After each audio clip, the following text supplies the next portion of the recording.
Welcome to my YouTube channel mathematics real guru. आज हम कर रहे हैं क्लास 9th एक्सरसाइज 7.4 का 4th क्वेश्चन।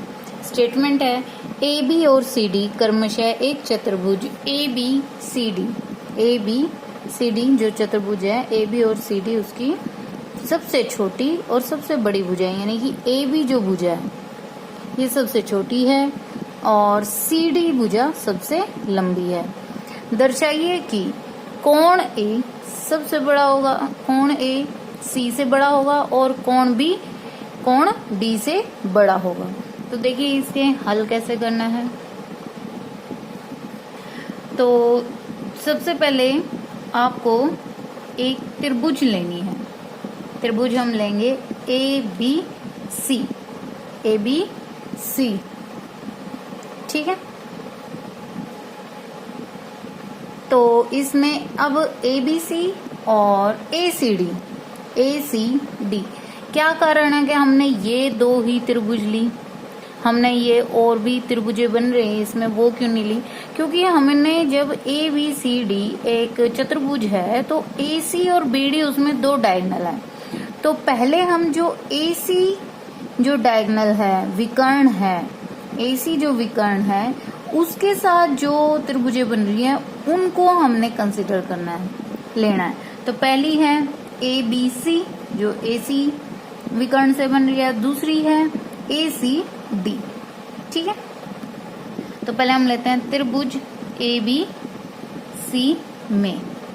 अब उसने कहा ए बी और सी डी दो जो ऐसी भुजाएं हैं, ए बी छोटी है और सी डी बड़ी है। अब ए बी सी में ए बी आ रही है हमारी, तो ए बी किससे बड़ी है?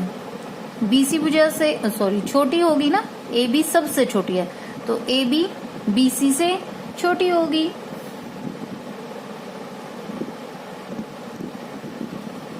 जो भुजा सबसे छोटी है यानी चारों भुजाओं में सबसे छोटी है तो वो अन्य तीनों भुजाओं से छोटी है। तो मैंने बी सी भुजा लिया कि भी बी सी भुजा से छोटी है ए बी। अब ध्यान से देखो ए बी सी त्रिभुज में ए बी के सम्मुख कोण कौन है? 3। और बी सी के सम्मुख कोण कौन है? B C. आपने ये नहीं देखना कि भी आपका तो पूरा कोण है, आपने ए बी सी त्रिभुज में देखना है बी सी के सम्मुख कोण कौन है? कोण 8। यानी कि ये हमें पता है जो छोटी भुजा होती है उसके सामने का कोण छोटा होता है और जो बड़ी भुजा उसके सामने का कोण भी बड़ा होता है। आप इस चीज को लिख भी सकते हैं क्योंकि बड़ी भुजा के सामने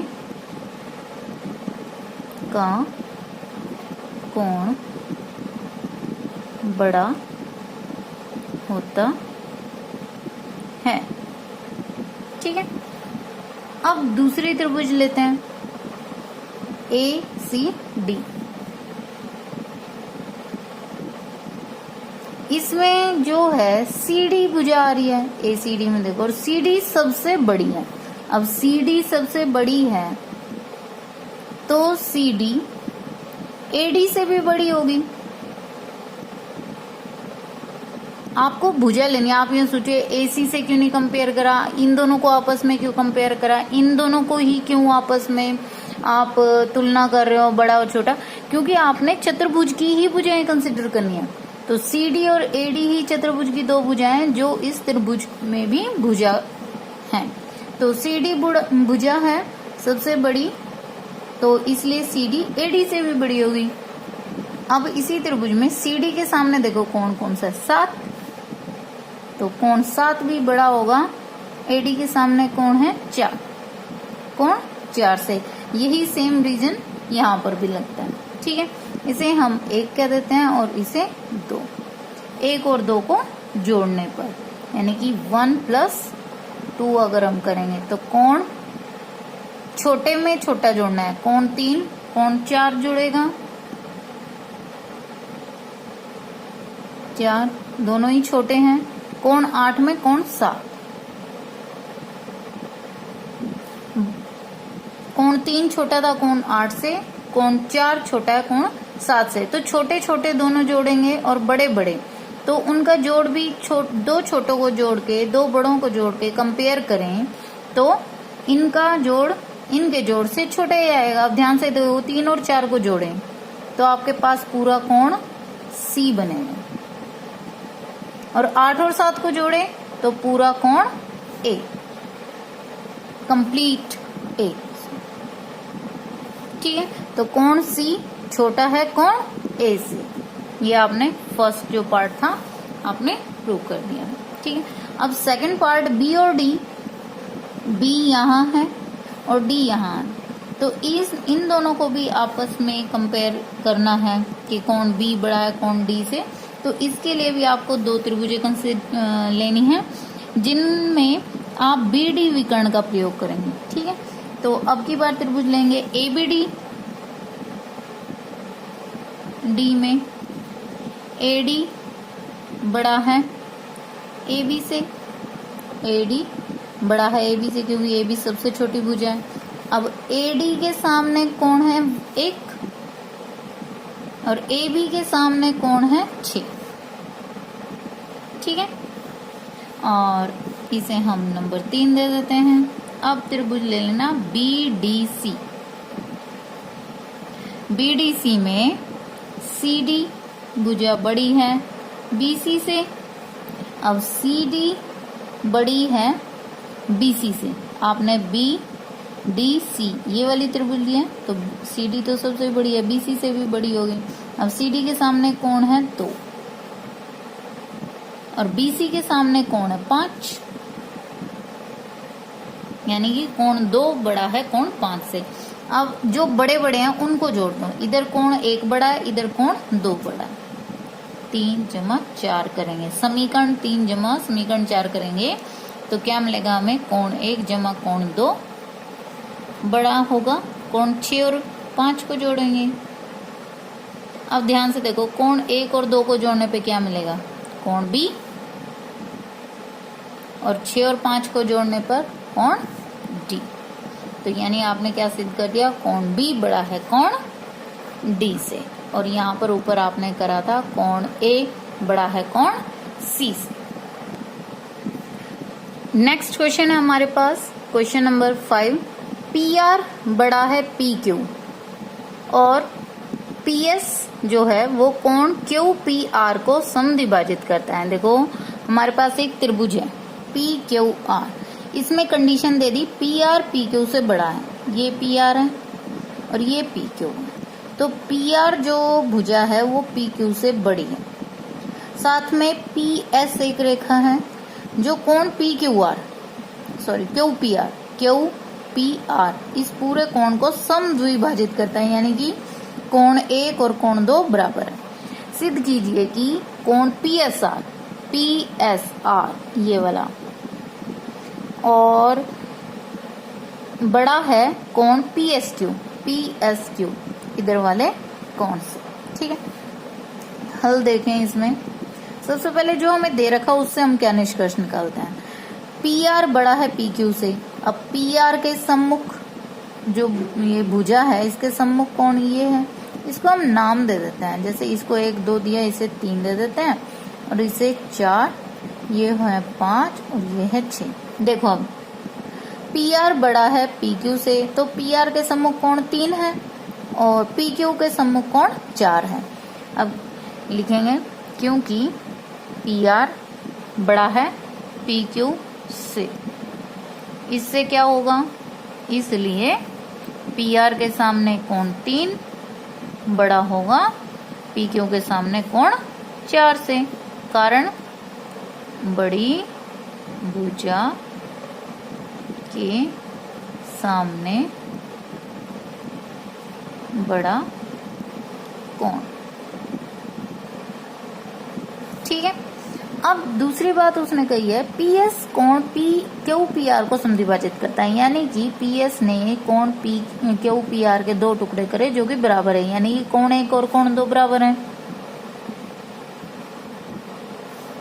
ठीक है, अब ध्यान से देखो, ये त्रिभुज है, एक तो पूरी बड़ी त्रिभुज है PQR, उसको बीच में से काट के 2 अलग अलग छोटी त्रिभुज बना दी PQS और PRS।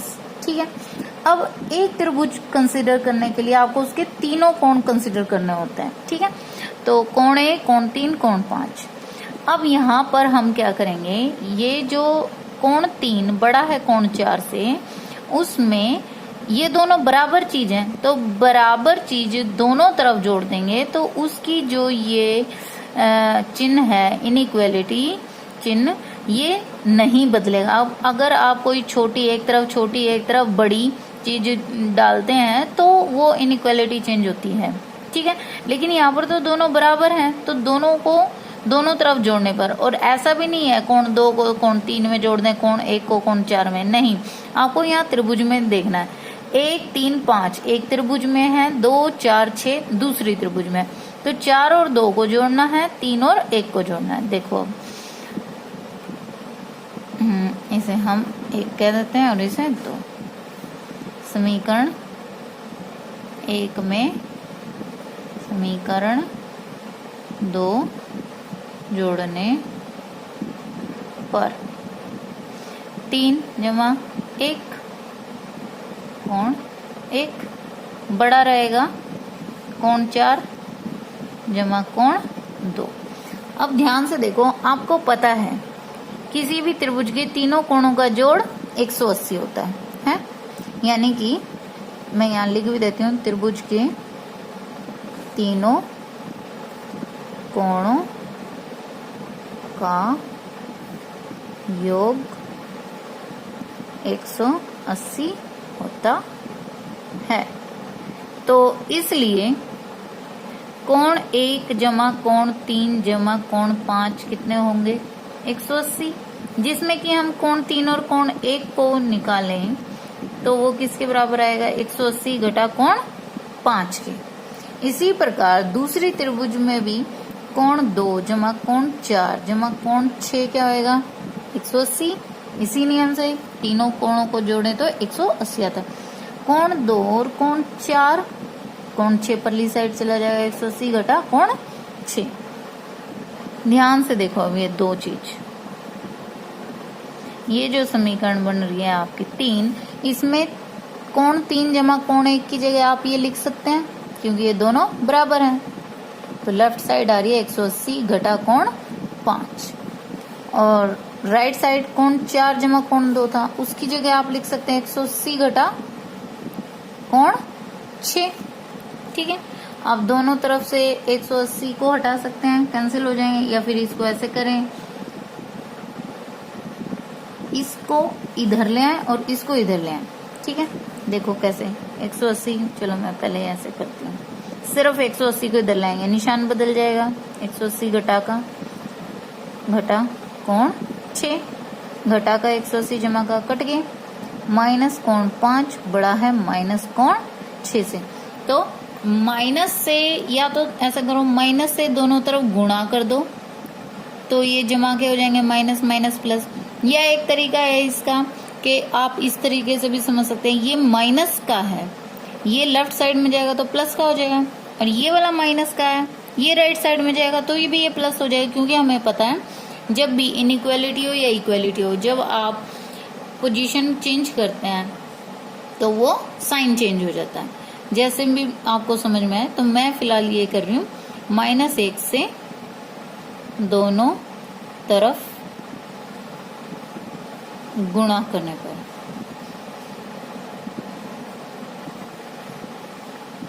तो ये निशान बदल जाएगा। कैसे बदलेगा देखो, माइनस माइनस, और यहाँ ये जो ग्रेटर देन था वो चेंज हो जाएगा लेस देन, चेंज हो गया। ये माइनस माइनस प्लस 5 हो गया, छोटा है प्लस कोण 6 से, यानी कि कोण 5 छोटा है कोण 6 से। ठीक है, या बोले तो कोण 6 बड़ा है कोण 5 से। अब देखो 6 और 5 थे कोण, कोण 5 तो है PSQ और 6 है PSR। अगर आप इसको ऐसे घुमा के लिखेंगे तो आप कैसे लिखेंगे? PSR बड़ा है कौन? PSQ के। बात तो वही है, एक चीज एक से छोटी है तो दूसरी चीज उससे बड़ी होगी। तो यही चीज आपको यहाँ प्रूव करने के लिए कहा। Welcome to my YouTube channel mathematics real guru. आज हम कर रहे हैं क्लास 9th में एक्सरसाइज 7.4 क्वेश्चन नंबर 6। स्टेटमेंट है, दर्शाइए कि एक रेखा पर एक दिए हुए बिंदु से जो उस रेखा पर स्थित नहीं है, जैसे कि मान लिया आपने ये कोई एक रेखा L है, दिए हुए बिंदु जो उस रेखा पर स्थित नहीं है, दैट पॉइंट इज P, बिंदु P है, जितने रेखाखंड खींचे जा सकते हैं, मान लिया इससे बहुत सारे रेखाखंड खींचे जा सकते हैं, उनमें लंब रेखाखंड सबसे छोटा होता है। शॉर्टेस्ट डिस्टेंस, सबसे छोटा डिस्टेंस क्या होता है, जो उस पे 90 डिग्री का कोण बनाता है, यानी कि लंब। ऐसा आपको दर्शाना है, सिद्ध करना है। तो हल लिखते हैं हम। सबसे पहले तो हम मान लेते हैं P, क्योंकि उसने बिंदु मेंशन नहीं करा ABC टाइप से, तो हमने मान लिया P वो बिंदु है। माना P कोई एक ऐसा बिंदु है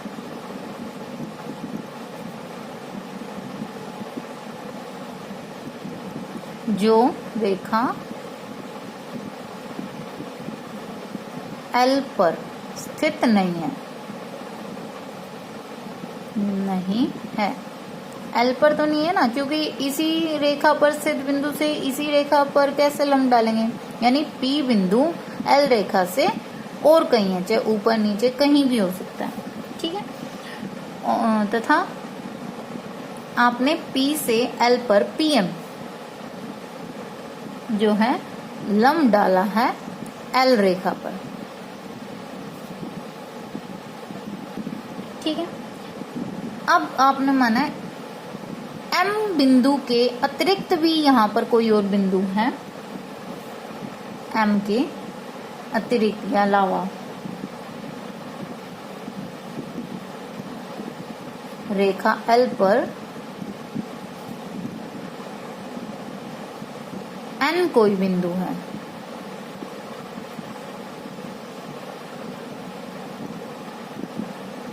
ठीक है। अब ध्यान से देखें तो ये त्रिभुज बन गई PMN, त्रिभुज PMN। अब क्योंकि ये हमने लंब डाला है PM, तो ये कोण कितने डिग्री का होगा, 90 डिग्री का। लंब का मतलब ही 90 डिग्री होता है, तो इसलिए कोण जो M है वो हो गया 90 डिग्री। अब ध्यान से देखें तो त्रिभुज में 3 कोण है, एक M, एक N और एक P। अगर 3 कोणों से त्रिभुज बन रही है और उसमें एक कोण 90 डिग्री है, तो इसका मतलब बाकी दोनों कोणों का जोड़ भी 90 होगा। देखो कैसे, क्योंकि कोण P, M और N जो कोण है उनका जोड़ 180 होगा।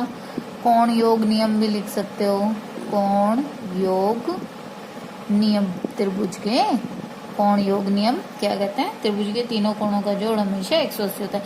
इसमें अकेला जो M कोण है वो 90 डिग्री है, 180। तो कोण P और कोण N लेफ्ट साइड में रहेंगे, P और N। 90 डिग्री राइट साइड में जाएगा, माइनस हो जाएगा। तो कोण P जमा कोण N आपके पास आ गया 90 डिग्री।